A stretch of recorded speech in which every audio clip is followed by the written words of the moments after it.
Bharatiya Janata party के वरिष्ठ नेता और मोदी सरकार में माननीय मंत्री आदरणीय बड़े भाई रूपाला जी, मंच पर उपस्थित सभी माननीय मंत्रीगण, विधायकगण, पार्टी के वरिष्ठ नेता, आदर के योग्य मेरे सभी भाई और बहनों और मीडिया से आए हुए मेरे प्रिय मित्रों, मैं सबसे पहले तो जिस धरती ने देश को राष्ट्रपिता दिए, लौह पुरुष सरदार वल्लभ भाई पटेल दिए और अब दुनिया के सबसे लोकप्रिय नेता नरेंद्र मोदी के रूप में दिया, आप सबको वंदन करता हूं, नमन करता हूं। प्रार्थना कुछ तो है इस धरती में, इस धरती में देश के लिए तपने वालों की, देश के लिए बलिदान देने वालों की और देश के प्रति अपना योगदान देने वालों की कोई कमी नहीं है। और शायद जो बाकी दल 60 साल में नहीं कर पाए, वो इस धरती के सपूत नरेंद्र मोदी जी ने 8 साल में देश में करके दिखाया है। मेरे भाई बहनों, न जाने आपने क्या प्रेरणा मोदी जी को दी। 2001 में मुख्यमंत्री बनकर आए थे, एक ऐसी लौ जलाई विकास की, एक ऐसा विश्वास प्राप्त किया आप सबका।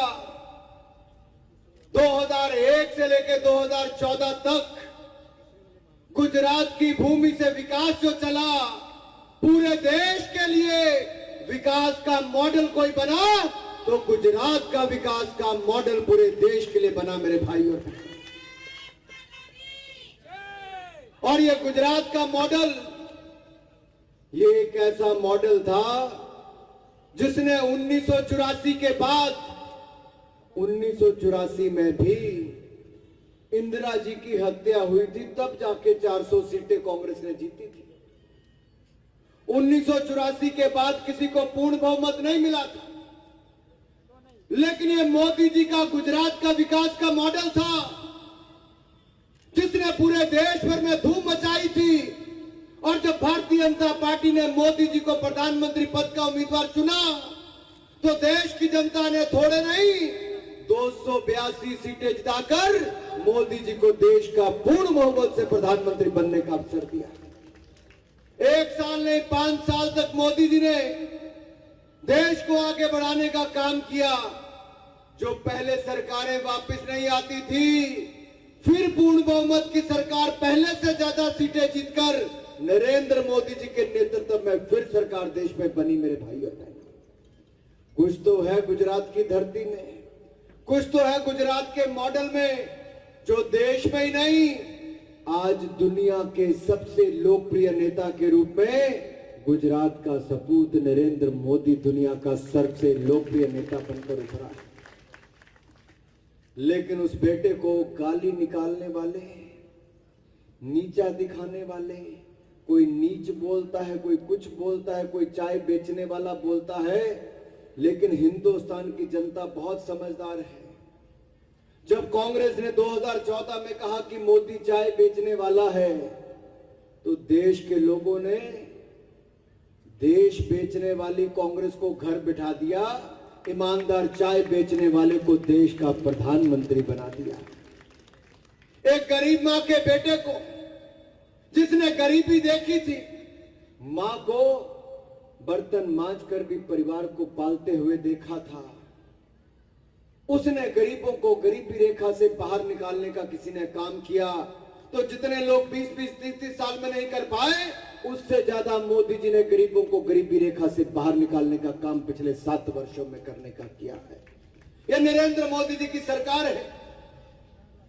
कांग्रेस ने 70 साल में जाकर 3 करोड़ पक्के मकान बनाए, मोदी जी ने 8 साल में 3 करोड़ पक्के मकान बनाकर गरीबों को देने का काम किया है। 12 करोड़ शौचालय गरीब बेटियों को, माताओं को बनाकर दिया। तो हर गांव हर घर को बिजली का कनेक्शन दिया। 45 करोड़ बैंक खाते खुलवाए तो 31,000 करोड़ रुपया आपदा के समय बहनों के खाते में सहायता के रूप में प्रधानमंत्री मोदी जी ने डलवाए। बहनों के खाते में पैसे भी डलवाए, खाते भी खुलवाए, तो साथ ही साथ रसोई गैस के सिलेंडर 9 करोड़ भी दिलाए और गुजरात में 35 लाख से ज्यादा गैस कनेक्शन और 6 लाख से ज्यादा पक्के मकान तो केवल शहरों में ही बना कर दिए गरीबों के लिए। तो भारतीय जनता पार्टी की सरकार ने, डबल इंजन की सरकार ने दिए हैं, कोई दूसरा सोच भी नहीं सकता। लेकिन मोदी जी ने जब भी कुछ प्रण लिया है, जब भी कोई प्रतिज्ञा ली है, जब भी कोई संकल्प लिया है, तो संकल्प से सिद्धि तक की यात्रा को पूरा करने का काम भी नरेंद्र मोदी जी ने ही किया है। मेरे भाइयों बहनों, ये ताकत गुजरात की धरती से मिलती है, हमारे कार्यकर्ताओं से मिलती है, गुजरात की जनता से मिलती है। नहीं तो आजादी के बाद कहां संभव हो पाया था कि कानपुर के गरीब परिवार से, एक अनुसूचित जाति के परिवार से, दलित परिवार से, एक गरीबी से निकला परिवार, उसका पढ़ लिख कर बेटा देश का राष्ट्रपति बना तो रामनाथ कोविंद जी के रूप में बना है। मेरे भाई और बहनों, एक गरीब बेटी अनुसूचित जनजाति के परिवार में पैदा हुई, ग्रामीण क्षेत्रों में उड़ीसा के, जहां शहर आने के लिए भी कई घंटे पैदल चलना पड़ता था, उसने पार्षद से लेकर देश के राष्ट्रपति तक की यात्रा का भी सफर हुआ, पूरा किया। तो श्रीमती द्रौपदी जी ने किया है, ये भी संभव हुआ तो हमारे ही समय संभव हुआ है। मेरे भाई और बहनों, लेकिन कांग्रेस के नेताओं ने तो केवल मोदी जी को अपमानित नहीं किया, देश की राष्ट्रपति के खिलाफ भी जो टिप्पणियां की हैं वो बड़ी शर्मनाक है। वहीं पर नहीं रुके, ये जो एक नई नई पार्टी चली है आजकल, उसने तो नरेंद्र मोदी जी की मां पर भी जो टिप्पणी की है वो इतनी शर्मनाक है। क्या आप अपनी मां पर किसी की अभद्र टिप्पणी को स्वीकार करेगा गुजरात? क्या स्वीकार करोगे? अरे आपकी मां का कोई अपमान कर जाए, पहले इटालियन महिला मोदी जी का अपमान करती थी, अब एक इटालिया है उनकी मां का अपमान करने का काम करता है। गुजरात ने पहले भी स्वीकार नहीं किया, गुजरात अब भी स्वीकार नहीं करेगा। मुंह तोड़ जवाब देगा तो गुजरात देगा। मेरे भाई और बहनों, यहां तो महिलाओं का सम्मान होता है, अपमान करने का अधिकार किसी को नहीं दिया। और मैं तो अपनी मातृशक्ति, अपनी माताओं बहनों से पूछता हूं, देश की करोड़ों बहनों को खुले में शौच करने जाना पड़ता था, शौचालय मोदी जी ने बनवा कर दिया। अंधेरे में जीना पड़ता था, बिजली का कनेक्शन मोदी जी ने दिया। 4-4 एलईडी के बल्ब मोदी जी ने दिए। धुएं में खाना पकाना पड़ता था, रसोई गैस का सिलेंडर मोदी जी ने दिया। बैंक खाता खुलवाया, खाते में मनरेगा से लेके बाकी पैसा पहुंचाने का काम मोदी जी ने किया। आपदा के समय 28 महीने तक मुफ्त में अनाज देने का काम भी दुनिया में किसी ने किया तो नरेंद्र मोदी जी ने करने का काम किया है। मेरे भाई और बहनों, महिलाओं का मान सम्मान बढ़ाने का काम मोदी सरकार में हुआ है और आगे भी होगा। देश को आगे बढ़ाने का काम मोदी जी के नेतृत्व में हुआ है। और ये सीखे कहां से, शुरुआत कहां से की? इसी गुजरात की धरती से की थी। उस गुजरात की धरती से जहां से सरदार पटेल ने भी जन्म लिया। सरदार पटेल ने तो स्वतंत्रता संग्राम में सबसे आगे बढ़ चढ़कर हिस्सा लिया। चाहे किसानों का आंदोलन था तब सरदार पटेल मुखर रहे। सहकारिता के क्षेत्र में सरदार पटेल की आवाज चली। पूरे स्वतंत्रता संग्राम में सरदार पटेल जी ने हिंदुस्तान की बात रखने का काम भी किया। और जब आजादी मिली तो 553 से ज्यादा ऐसे रजवाड़ा शाहों को इकट्ठा करके अखंड भारत की नींव किसी ने रखी, एकता किसी ने की तो सरदार पटेल ने की, जो देश के लिए उदाहरण है। लेकिन आजादी के बाद भी कांग्रेस ने सरदार पटेल को भुलाने का काम किया। लेकिन नरेंद्र मोदी जी जब देश के प्रधानमंत्री तो बाद में बने, पहले गुजरात के मुख्यमंत्री बने।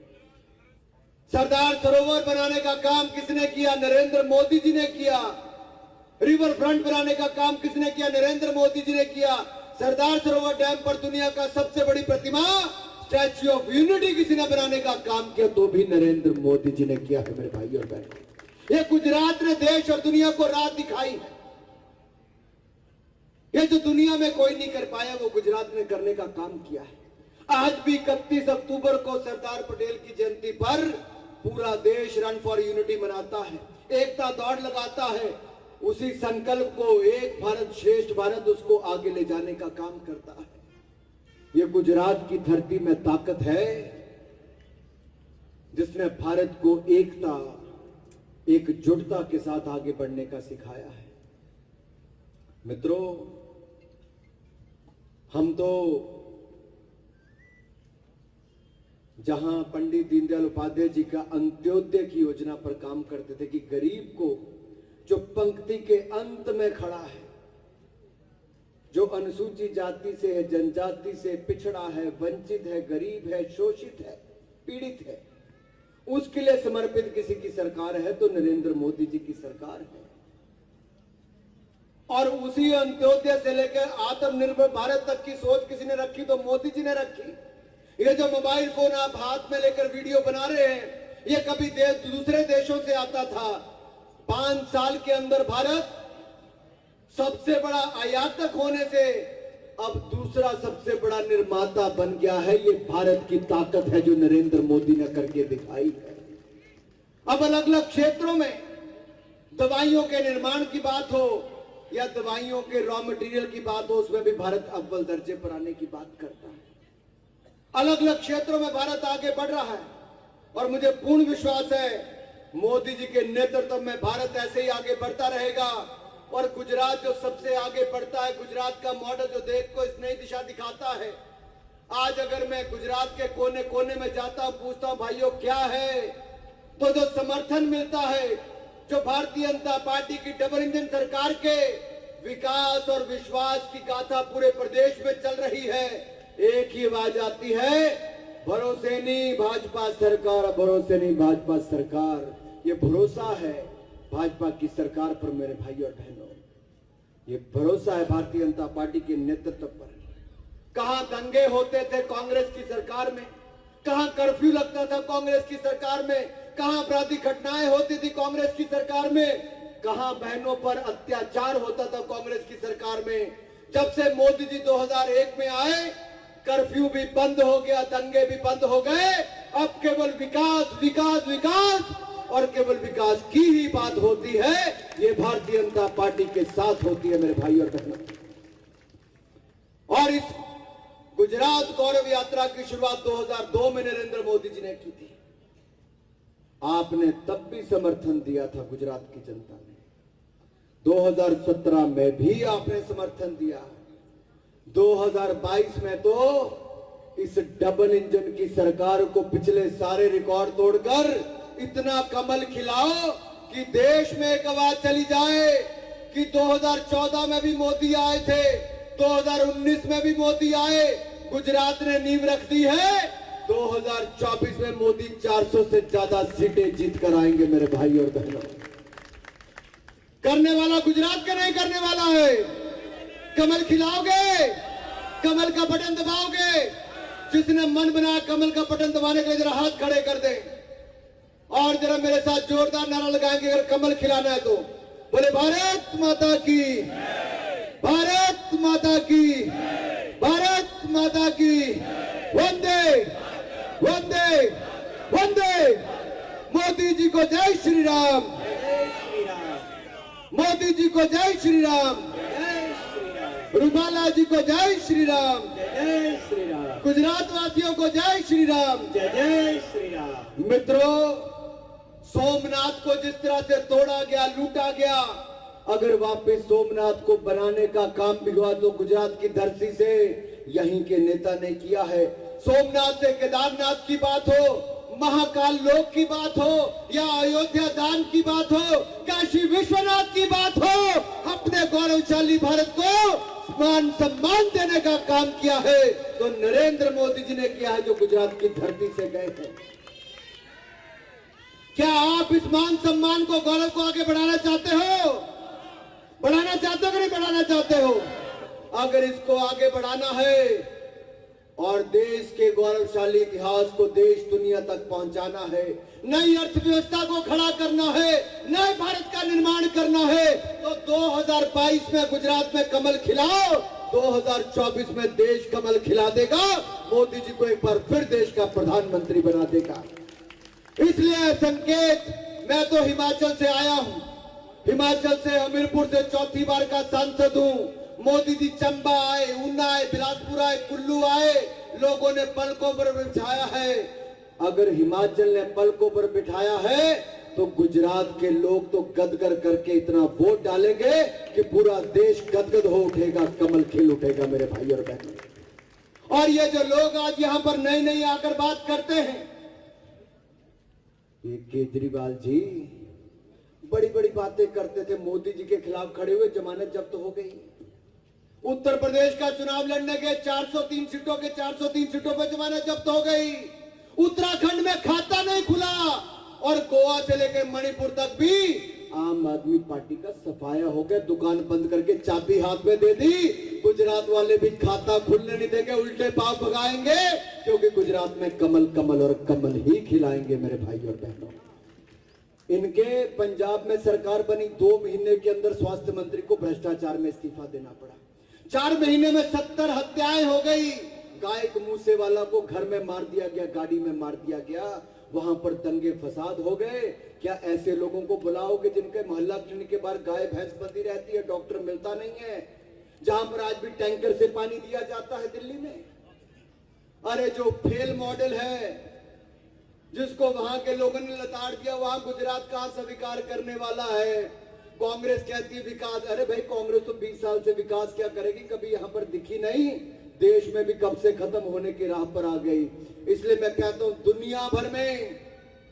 दुनिया भर के 200 से ज्यादा देशों में जिन अंग्रेजों ने हमारे ऊपर 200 साल राज किया, हमने उनको भी पछाड़ दिया है और दुनिया की 5वें नंबर की अर्थव्यवस्था हिंदुस्तान को बनाने का काम मोदी ने किया है मेरे भाइयों।